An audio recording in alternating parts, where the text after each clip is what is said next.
What if one of the greatest lies many men have ever believed is this?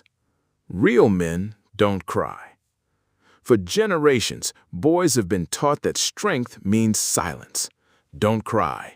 Don't show fear. Don't admit weakness. Don't let anyone know you're hurting. For some men, those lessons weren't simply cultural, they were survival. Growing up in dangerous neighborhoods, living without emotional support, having to become hard just to make it through another day. Those survival skills may have protected you then, but what happens when the very thing that kept you alive begins destroying the relationships you want most? Today's episode isn't about making men softer. It's about helping men become whole. Welcome to Evolving Manhood. The issue.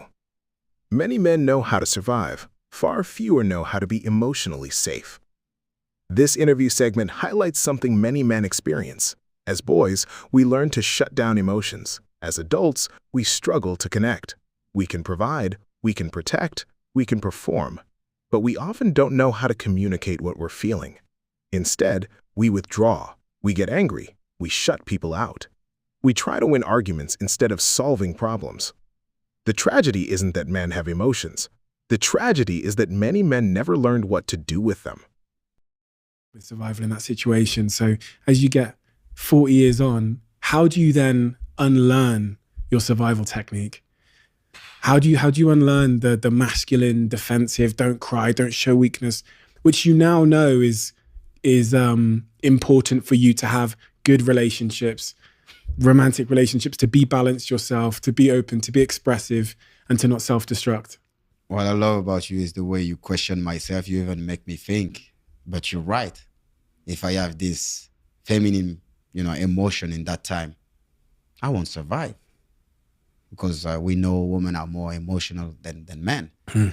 So what you just say to me, I'm like, yeah, Patrice, you want to fight against that toxic masculinity, but you're happy when you need it. Now because you're 40 years old, you don't need it anymore. And you're a dad now, so you're going to teach.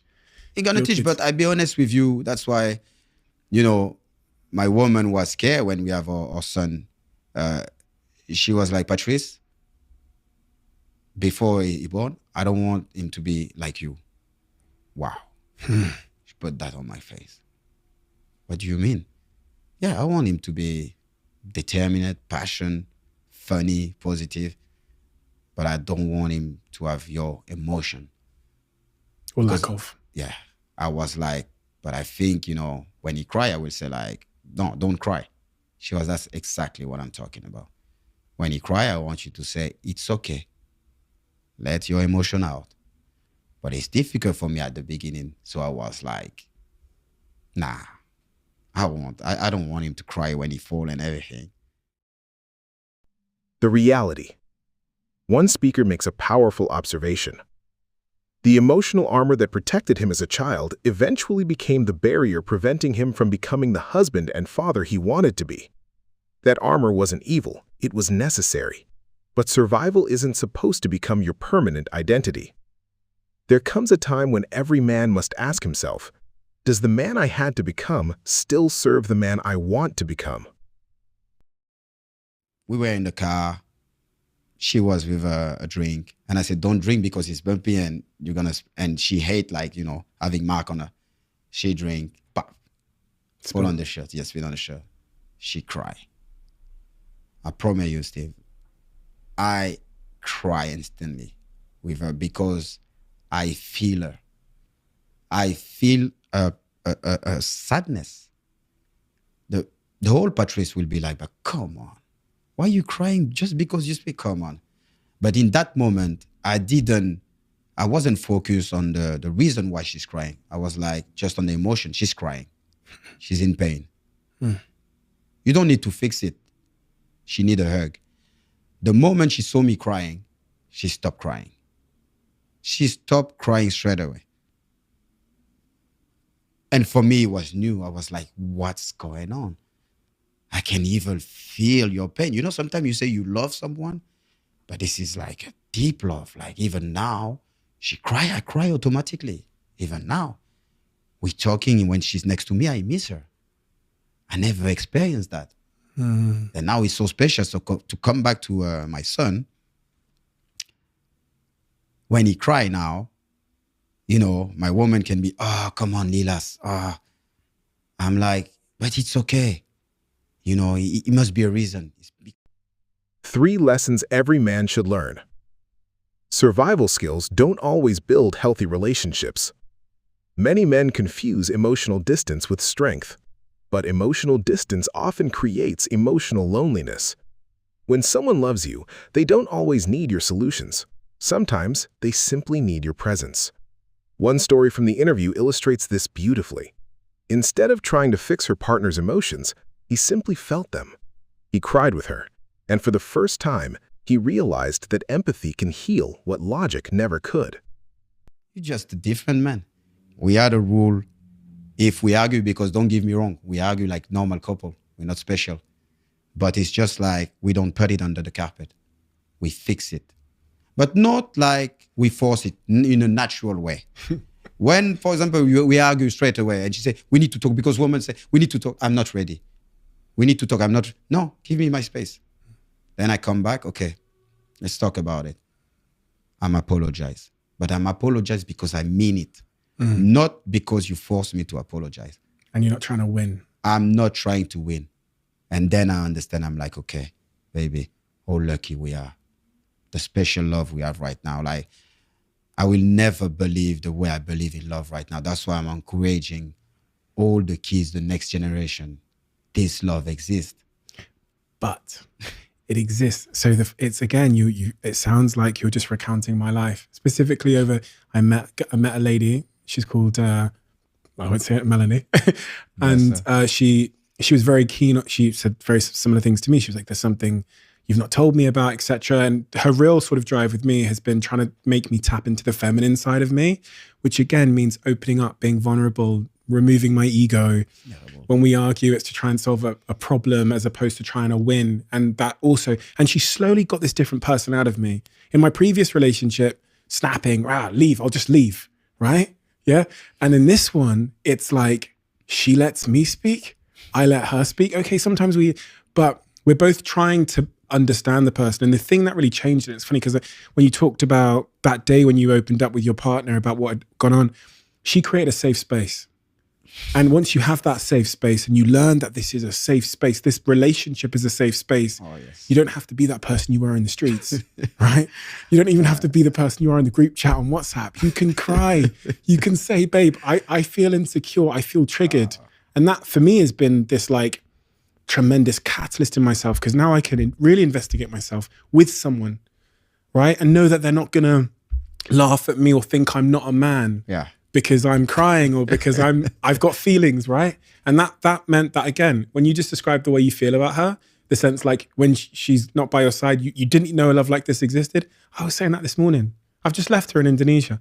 And I was saying, I didn't realize I could have a relationship like this with someone where every argument we have heals our relationship to a stronger place. It doesn't leave a scratch or a scar, and that's the thing, you know? But you resume it perfectly. And like you say, sometimes when we have a discussion, like our love get even more stronger. Stronger, right? Because we are in love with each other. But what I like, what you say, a word, safe. Yeah, safe space. It's a safe space. Feeling safe. Yeah. Allowed to be yourself. I'll say that to my girlfriend now. So I'll say, this sounds like, I've never said this before, but I'll literally say to her, I need a safe space. And that means that I'm about to say some things which might trigger you, might make you unhappy, but I need to say it because it's how I feel. Yeah. So I'll literally say, give me a safe space. Yeah. And that means listen to me. A safe relationship changes a man. One of the most powerful ideas from the conversation was the phrase, I need a safe space. Think about that. Not a perfect space, not a space where nobody disagrees. A safe space. A place where a man can admit, I'm scared. I feel insecure. I don't know what I'm doing. I need help. That's not weakness. That's trust. The strongest relationships aren't built by pretending. They're built by honesty. When two people stop trying to win, they finally begin understanding one another. You asked me a few questions about why my dad left, many things. Like, it was not easy to not cry, but I like that. But this is something that men need to hear. And you think about, just from what we've both learned from our stories there with relationships, but just even two men having a conversation like this, how freeing that is for us, how it's healing for us, but also it allows us to form relationships which are real and deep and meaningful, where we don't want to be running out in the street. And so it's one of the real things I think is going to form a big part of my life too, as you've successfully done with this book, is trying to tell men, without having to meet the women like we met, how to be in touch with the true, I don't even want to say the feminine side, the full version of themselves. I think I absolutely agree with you, because it's a challenge, because we have a little help, because we find someone, like you say, we feel open and we can, you can be yourself. But yeah, I think we should fight with that toxic masculinity, because it's not good even for yourself, but even for your children, for many reasons. But you test me by saying, Patrice, if you didn't have that masculine, masculinity, toxic masculinity, how you will be able to survive in that when you were that kid? And I will be look at you straight away and saying no. So it's a good subject, and I hope if you want to debate more about it, I will be a good client. Either way, we have to unlearn it, right? We have to unlearn it once we realize that it's not serving us. And that is admittedly a very slow process. One that goes, because even I have to be very aware of that part of me, the masculine ego part of me. And I always think with trauma and with these kinds of things, you never actually fully recover. I think the most important thing is to put it out in front of you so that it's no longer controlling your life from the back room. Your children learn emotional strength from watching you. One of the most moving moments in the interview came when the father admitted something had changed. Before, he wanted his son to stop crying. Now, he asks, there must be a reason. That's evolution. Because children don't simply inherit our words, they inherit our emotional habits. If we teach boys to suppress every emotion, they often become men who cannot express love, sadness, disappointment, or fear. Real strength isn't raising emotionless sons. It's raising emotionally healthy men. Practical steps. This week, practice emotional leadership. Step 1.